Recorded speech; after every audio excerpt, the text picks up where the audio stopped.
ప్రవేశించాలి, మీరు కలిసి తీసుకెళ్ళండి అని వేడుకున్నందుకు, వారి పెద్ద మనసుతో అంగీకరించినందుకు మనస్ఫూర్తిగా నేను హృదయపూర్వక కృతజ్ఞతలు తెలియజేసుకుంటూ, ప్రధానమంత్రి గారి గొప్పతనం గురించి తెలియచెప్పాల్సిన అవసరం లేదు.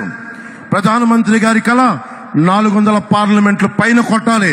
దాంట్లో భాగంగా మేమందరం ఎన్డీఏ కూటమిగా దక్షిణ భారతం ఆంధ్రప్రదేశ్ నుంచి ఒక పార్లమెంటు సభ్యులే కాదు, ప్రధానమంత్రి గారి కళ కోసం భారతదేశాన్ని సూపర్ పవర్ గా తీర్చిదిద్దే క్రమంలో మా ప్రాణాలను కూడా మీ కళకి మేము అర్పిస్తాం.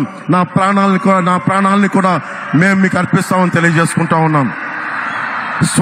స్వామి వివేకానంద గారు ఒకటే కోరుకున్నారు, 100 మంది ఇవ్వండి అని చెప్పి ఈ భారతదేశాన్ని మారుస్తానని.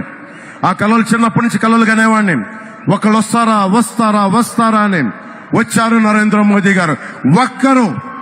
ఒక్కరు వచ్చి ఈ రోజున భారతదేశపు ప్రపంచ శక్తిని చరిత్ర పుటాల్లోకి తీసుకెళ్లారు. 10వ స్థానంలో ఉన్న భారతదేశం 5వ స్థానంలోకి వచ్చింది. మూడోసారి ముచ్చటగా ఆయన ప్రధానమంత్రి కాబోతున్నారు. మూడోసారి ప్రపంచ అగ్రగామి దేశాల్లో 3వ దేశంగా కాబోతుంది. మనందరం కలిసి ప్రధానమంత్రి గారి వెంట నడుస్తున్నాం. మేమందరం నడుస్తాం. మేమందరం కూడా ఆయన కళల్ని సాకారం చేయడానికి, భారతదేశాన్ని నెంబర్ 1 చిత్రపటంలో పెట్టడానికి, సూపర్ పవర్ గా చేయడానికి మేమందరం అండగా ఉంటాం. ఆయన వెన్నంటి నడుస్తాం. ఆయనతో పాటు కలిసి అడుగులేస్తామని తెలియజేసుకుంటూ, మన కూటమి ప్రభుత్వం వస్తుంది.